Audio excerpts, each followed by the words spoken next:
All right, love. So this is part 2. Go back to part 1 to catch up.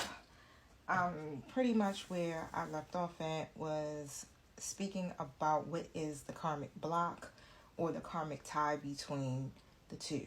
Okay, and so what I got, just a refresher, it's a Queen of Cups, and then I got expect powerful change. Okay, so pretty much this connection is the emotional depth of it isn't being honored. Let's just put it that way, right? With the Queen of Cups energy, the Queen of Cups is very intuitive, very nurturing, and overflowing with so much love, right? And this is all the Queen of Cups wants to give the masculine, okay? But here, her energy is pretty much blocked. It's imbalanced, all right? So one side is giving too much and the other is taking too freely. And with this dynamic, it mirrors back childhood wounds, abandonment, emotional neglect, codependencies, things like that, right? And so you can't be someone's emotional support or someone's emotional home if they're still running from themselves, okay? And so that's what a lot of divine feminines don't seem, I ain't gonna say you don't realize it, but it's like divine feminines are always trying to be all and everything to the masculine. But it's because what you're trying to give them is what you really want to feel for yourself. You want that for yourself. So this is why you are constantly keep trying to give it to the masculine. And so that's why you're being guided to take that big old cup, okay, that you're trying to get at masculine and give it back to you. All right? That's why the masculine can't accept it. Really. I mean, it's an unconscious thing, but they can't accept it because it's supposed to go back to you. All right? Now, what's shifting? Oh, yeah. Expect a powerful change, right? Because some things are going to shift. And I feel like this powerful change, what's going to happen is it's about you. Okay? This is some powerful changes that's going to happen within you. You emotionally. All right? So, don't give up. That's all I'm hearing. Because it's like you giving up on self, right? Because your twin is just a mirror reflection of you. They're your mirror. And since they share the same soul as you, you pretty much are just bouncing back and forth. The same energy, and somebody has to stop and face themselves.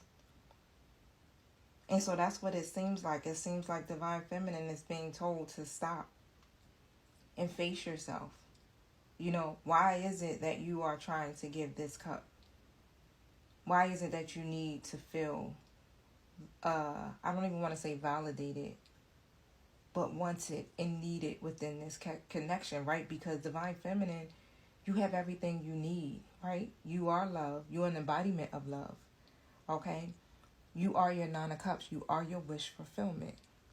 And when you realize that love cannot be found outside of you, it's only within you, you'll be able to find that balance of what or how much of your love that you are going to give or offer to people, okay? And so what's shifting in the connection basically is the Nine of Swords, right? And that's the wounded warrior, okay? And when it comes down to the anxiety, when it comes down to the guilt, overthinking, I feel like this shows that both counterparts are being really forced again to face what they've been running from, okay? It's like an emotional reckoning. Ugh.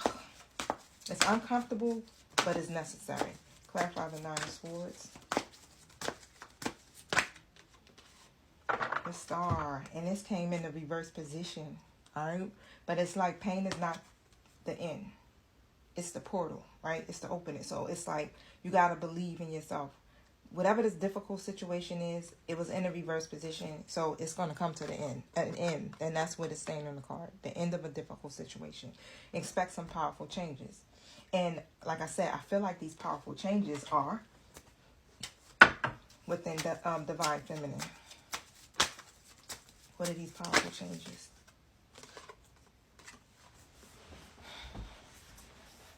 That Nine of Cups. What did I say? Divine feminine, you are your Nine of Cups. You are the wish fulfillment. The powerful change is going to be you. Okay? You're going to realize that you are everything that you prayed for. It's like you're praying for, but it's like you're trying to get what you need to feel fulfilled from a partner. And what Spirit is trying to say is like, yeah, it's nice to have companionship, but you don't need that, because we are trying to break away from codependencies. Okay, we are working on being whole. All right, so the next steps was the Five of Cups, like I said, clarified here by the Six of Swords energy, and I will show this to you just in case you didn't go to part 1 like I told you to catch up. All right, Five of Cups and the Six of Swords. Okay, and so when it comes down to it, the next step really isn't, it doesn't seem it's about reconciliation so much, but it's more about release. Okay, and that's what I spoke of in the beginning. It's like, it's about releasing the loss, what no longer serves you, okay? What didn't work, whatever you're mourning over. It's about you releasing that. This is where it's saying that the healing begins when you choose your peace over your pain. And so once you make that decision and you say, you know what? I'm not going to do it. I'm going to choose my peace. I'm not going to go through this emotional turmoil. I'm not going to be all up in my head, okay? I'm not going to be worried. I'm not going to shed another tear. I'm going to release. I'm going to surrender. Whatever the grief, the loss, whatever it is, I'm going to release and surrender that, and I'm going to take and move forward. That's the direction you should be taking in any of your situations, but most definitely that's the next step for you, okay? And so how I'm seeing it here is like literally some of you are literally going to move forward. It's not you moving away from your divine counterpart, your person, but it's you're moving closer to yourself. And like I said, that's what it's all about. Within this twin flame connection or journey, that's what it literally is about. It's about you. Everything that you have to do is about you. It's like it's a whole me mission. You want a me movement, okay? It's never about the other person, your counterpart. All right, so I know it sucks. You don't want to hear that because you may want to be like, I want to be with my counterpart. I love them, da-da-da. It's not changing anything about that. But it's to say that this journey literally is about you choosing you and you choosing yourself over and over and over again. And so your masculine is going to show you that you need to do that over and over and over again. And so until you heal that, you understand, it's like it'll just keep being mirrored back to you. You have to heal it. The masculine will keep mirroring it back to you because that's the lesson that's what you need to release and let go of, okay? You're moving closer to yourself. That's the goal. And in doing so, you invite a higher form of love, okay? You can love someone and still choose to let go. Sometimes the journey is literally, like I said, it's about the healing. It's not always about the relationship, okay?